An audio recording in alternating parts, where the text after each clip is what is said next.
The Libyan desert in 1942 is a shimmering, undulating furnace where the very air seems to vibrate with a heat that exceeds 50 degrees Celsius. In this hellscape of shifting dunes and scorched metal, the horizon is a distorted blur where General Erwin Rommel, the legendary Desert Fox, waits for the perfect moment to strike. Inside a British Crusader tank, 22-year-old Corporal Arthur Miller feels a stinging river of sweat running into his eyes, a salty burn that he tries to blink away while gripping the steering levers with slick, trembling hands. He attempts to ignore the suffocating, nauseating stench that fills the cramped fighting compartment. It isn't just the smell of unwashed bodies, cordite, or engine grease. It is the overwhelming, sickly sweet scent of high-octane gasoline. This fuel, the very lifeblood that is supposed to carry Arthur toward victory, is instead turning his steel home into a potential funeral pyre. Under his heavy boots, the floorboards are slick and shimmering with the liquid. He glances at the corner of the hull and sees the culprit, the flimsies. These thin, rectangular 4-gallon metal cans are sagging and weeping the precious liquid from their poorly soldered seams. A single spark from a stray cigarette, a grinding gear, or a piece of white-hot shrapnel from a distant mortar, and Arthur and his crew will be vaporized in a matter of heartbeats. The most powerful military force in the world is being crippled not by enemy artillery or superior tactics, but by an engineering failure of just a few millimeters. How did the pinnacle of Allied technology become its most lethal liability at the most critical turning point in history? Arthur Miller was a mechanic from the rainy industrial streets of Manchester, before the war tore him from his workshop and thrust him into the blinding white light of the Sahara. Back home, Arthur understood the language of machines. He knew how parts should fit, how seals should hold, and how pressure worked in a closed system. He was a man who found a quiet, meditative comfort in the precision of a well-turned bolt. But nothing in his training or his life in England prepared him for the staggering criminal fragility of the British logistical system. Standing beside him in the desert heat was Sergeant Thomas, a man whose skin had been tanned to the color of old, weathered leather, and whose eyes were permanently narrowed against the sun's glare. Thomas was currently hunched over in the sand, trying to seal a leaking fuel can with a mixture of soap and scrap cloth, a desperate, jury-rigged solution that everyone in the 8th Army knew rarely held for long. Arthur's world, before this crisis reached its breaking point, was defined by the unwavering belief that the British Empire was an industrial titan that didn't make amateur mistakes. The official manuals told them that the supply lines were secure, that the flimsies were an efficient use of material, and that the war would be won by the sheer volume of Allied production. But as Arthur watched the expensive, refined gasoline evaporate into the dry air, he realized the normal order of things was a dangerous lie. There was a growing sense of dread, a constant foreshadowing that the very arrogance of their leaders, who prioritized cheap manufacturing over survival, was leading them into a trap of their own making. What happens when the machinery of global liberation is built by men who have never felt the grit of desert sand in their teeth? The logistical problem was not just a nuisance. It was a catastrophic hemorrhaging of resources that the Allies couldn't seem to cauterize. These 4-gallon cans were made of thin tin plate, a material so weak that the mere vibration of being transported in the back of a Bedford truck across the rocky, corrugated desert terrain caused them to rupture. By the time a fuel convoy reached the front lines after a grueling journey from the ports of Egypt, the results were heartbreaking. Between 30% and 57% of the fuel was simply gone, soaked into the thirsty sand or vanished into the sky. Arthur saw the consequences firsthand when his best friend's tank stalled during a flanking maneuver because the fuel gauges were lying. The cans they had emptied into the main tank were mostly filled with air and fumes. Even worse, the flimsies were an ergonomic nightmare. They were notoriously difficult to stack, making them unstable during transport, and they were nearly impossible to carry without the thin metal handles cutting deep into a soldier's hands. On the other side of the Atlantic, the American situation was barely any better.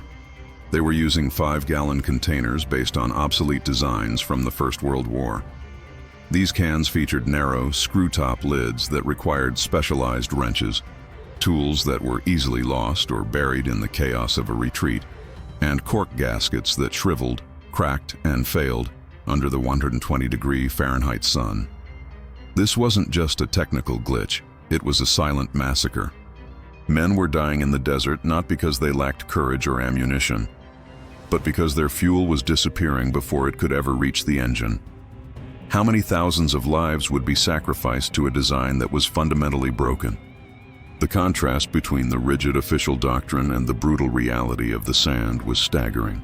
High-ranking officers in Cairo and Washington sat in air-conditioned offices, surrounded by color-coded maps and optimistic spreadsheets, insisting that the flimsies were perfectly adequate if handled with proper care.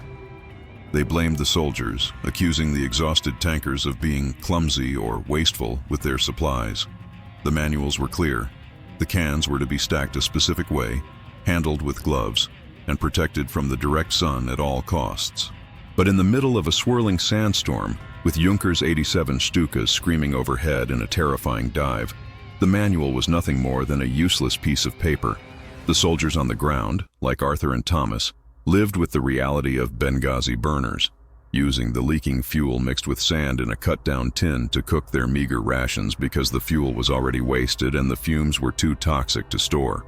The human cost was immense. Tankers were becoming terrified of their own vehicles, knowing they were sitting on a lake of volatile fluid that leaked into every crevice of the hull. The Allied leadership stubbornly refused to admit that the German containers they were finding in captured depots were vastly superior.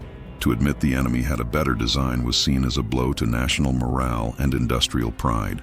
But as the British Eighth Army was pushed further back toward El Alamein, the question became unavoidable. Would they rather protect their fragile ego or the lives of their soldiers? The turning point came not from a command center or a laboratory, but from the grit and curiosity of a captured trophy. During a daring night raid on a German supply point, Thomas and Arthur managed to scavenge a strange gray-painted container from a Nazi dump. It was the Wehrmacht Einheitskanister, what the troops would soon colloquially call the jerry can. As Arthur ran his grease-stained mechanic's hands over the cold, sturdy steel, he was stunned. It didn't look like their pathetic tins. It had 3 distinct handles, a stroke of genius that allowed one man to carry 2 cans in each hand comfortably, or allowed 2 men to pass it along a line with incredible speed. It had a cam lever lid that snapped shut with a satisfying, airtight and watertight click, no wrench required. Inside, there was a built-in breather tube that allowed the fuel to pour in a smooth, glug-free stream, which meant no funnel was needed, a massive advantage when every second under fire counted. But the most ingenious part was the X indentation on the side panels. Arthur, looking at it with a professional eye, realized these weren't just for decoration or branding. They acted as expansion joints, allowing the metal to expand and contract as the temperature swung from the scorching day to the freezing desert night without ever breaking the seams. This was a masterclass in engineering, developed in secret by the German engineer Vinzenz Grünvogel. Over 3 years of incredibly rigorous testing, it was the perfect solution to a problem the Allies hadn't even admitted they had. But when Arthur tried to show his findings to a visiting colonel, he was met with a cold, dismissive stare. "We use British equipment, Corporal. We don't rely on Nazi trinkets to win our wars." Why was the truth so dangerous to those who were supposed to be leading the fight? This was the moment of quiet rebellion. Arthur and a small, tight-knit circle of field mechanics decided they could no longer wait for the generals in London to wake up. They began a shadow logistics operation that bordered on treason. Whenever they captured German jerrycans, they didn't turn them in as required by regulations. Instead, they cleaned them, scoured off the white crosses, repainted them with British markings, and distributed them to the most critical tank crews in their regiment. Arthur became a self-taught expert at maintaining these ghost supplies, realizing that every jerrycan they put into service was a tank that wouldn't stall and a crew that wouldn't burn. However, the story took a darker, more frustrating turn when he finally analyzed the first American copies that began to arrive in late 1941. The American engineers had seen the German design and attempted to replicate it, but their hubris led to a fatal, invisible mistake. To save money and drastically speed up production for the arsenal of democracy, the Americans decided the German method of electric welding the seams was over-engineered and unnecessary. Instead, they used rolled seams, crimping the metal together like the lid of a common soup can. Arthur watched in horror as these brand new American cans, which looked identical to the German ones from a distance, began to fail almost immediately upon hitting the desert. In the extreme thermal cycles of the Sahara, the rolled seams developed microscopic fractures. They didn't just leak, they sprayed pressurized fuel into the hot interiors of trucks. Arthur realized that the American improvement was actually a regression that would cost even more lives than the original tins. He knew he had to speak up, even if it meant a court-martial for insubordination. Is the risk of defying your superiors worth the chance of saving 1,000 men you've never met? The narrative reached its absolute point of no return during the desperate lead-up to the Second Battle of El Alamein. The entire Allied offensive depended on a lightning-fast, deep-penetration armored strike. If the tanks ran out of fuel in the middle of the German minefields, the Devil's Gardens, they would be sitting ducks for the legendary German 80 mm anti-tank guns. Arthur's unit was tasked with a critical flanking maneuver, but the fuel trucks assigned to them were carrying the flawed American rolled seam cans. As they moved out into the shimmering heat, the desert did its work. The cans began to breathe with the internal pressure of expanding gas. The rolled seams failed, and by the end of the second day, the trucks were trailing a visible scent of gasoline that could be smelled by enemy scouts miles away. Arthur took a massive, career-ending risk. He bypassed his immediate superior and went directly to a young, forward-thinking major who had personally witnessed the carnage of a fuel fire. Arthur didn't use words, he used a demonstration.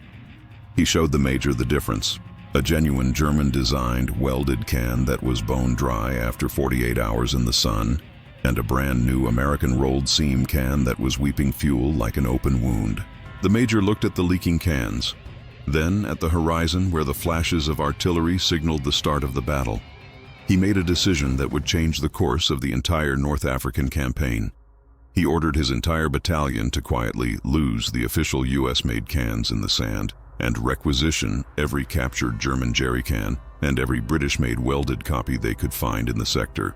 They were going into the most important battle of their lives using the enemy's design because their own nation had failed them. This was the moment where the old, bureaucratic way of doing things died, and a new, pragmatic reality took over. Could a single decision about a 5-gallon fuel can decide the fate of an entire continent? As the battle erupted in a storm of fire and steel, the difference was undeniable and immediate. While other Allied units stalled in the middle of the desert, their engines coughing on air and their crews frantic, Arthur's battalion pushed forward with relentless momentum. Their fuel remained intact and secured. They could refuel their tanks in half the time because of the jerrycan's superior spout and the 3-handle system that allowed for a human chain of supply. The secret of the jerrycan's success began to spread like a wildfire through the ranks of the 8th Army. Mechanics in other divisions saw the success of Arthur's unit and began their own jerrycan hunts, prioritizing the capture of fuel cans over almost any other German equipment. By early 1943, the British government finally stopped trying to fix the flimsy and ordered the mass production of an exact 100% faithful copy of the German jerrycan, utilizing the electric welding process that they had previously dismissed as too expensive. They even sent a sample to the United States with a blunt, desperate message: do not change a single thing. Do not improve it. Just build it. The statistics of the war began to flip overnight. The loss of fuel dropped from a catastrophic 50% to nearly zero. This logistical revolution allowed the Allies to maintain the crushing momentum they needed to finally push Rommel out of Africa, leapfrog into Sicily, and eventually prepare for the massive, unprecedented fuel requirements of the D-Day invasion. The jerrycan became the unsung hero of the war, a silent sentinel of efficiency that allowed the Allied industrial machine to finally outrun the Axis. How often do we celebrate the generals with their medals while completely forgetting the humble engineering that kept their engines turning? The impact of this shift was so profound that even the highest levels of global command eventually had to acknowledge it. After the war, President Franklin D. Roosevelt would go on record stating that without the jerrycan, it would have been impossible for the Allied armies to fight their way across France at the lightning speed they achieved. The design was so perfect, so mathematically and ergonomically sound, that it transcended the war and the ideology of its creators. Arthur Miller eventually returned to the rainy streets of Manchester, No longer just a mechanic, but a man who had seen how a simple piece of steel could hold the weight of the world's freedom. He kept one of those original captured German cans in his workshop for the rest of his life, a weathered gray reminder of the friends he lost to the flimsies and the common sense that finally won the day. The jerry can didn't just carry fuel, it carried the lesson that arrogance is the greatest enemy of any army, and that sometimes the most important weapon is the one that simply works when you need it most. Today, the design remains the NATO standard, virtually unchanged since Vinzenz Grunvogel first put pen to paper in 1937. It is a testament to the fact that when lives are on the line, there is no room for good enough or cheap enough. The story of the jerry can is the story of how the Allies had to learn, through fire, blood, and the stench of leaking gasoline, to respect the precision of their enemy in order to eventually defeat them. It is a story of how a few millimeters of weld can be the difference between a victory march and a desert grave. We often think of war as a grand clash of great ideologies or a battle of pure, unadulterated bravery. But it is also a battle of the smallest details. The men who fought and died in the desert were incredibly brave, but their bravery was almost nullified by a leaky seam and a stubborn bureaucrat. This story serves as a powerful, haunting reminder.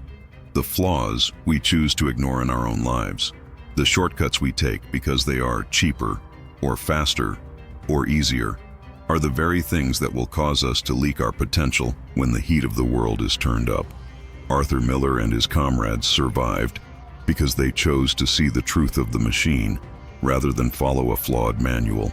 They traded their pride for a solution that worked. Now, I want to ask you a question that could change your entire perspective today. What is the flimsy in your life right now? What is that one small, ignored flaw, that one shortcut you're taking, or that one rolled seam in your character that is draining your energy and keeping you from your ultimate victory? Are you ready to stop making excuses, stop following the manual of mediocrity, and start welding your seams with the precision and truth that excellence demands? Comment below with the phrase "no more leaks" if you are ready to fix the flaws in your foundation and move forward with the strength and integrity of a jerry can. Don't forget to like and subscribe to Historias de Guerras to ensure you never miss these incredible deep dive stories of human ingenuity, survival, and the hidden mechanics of history. Your support keeps these forgotten heroes and their lessons alive.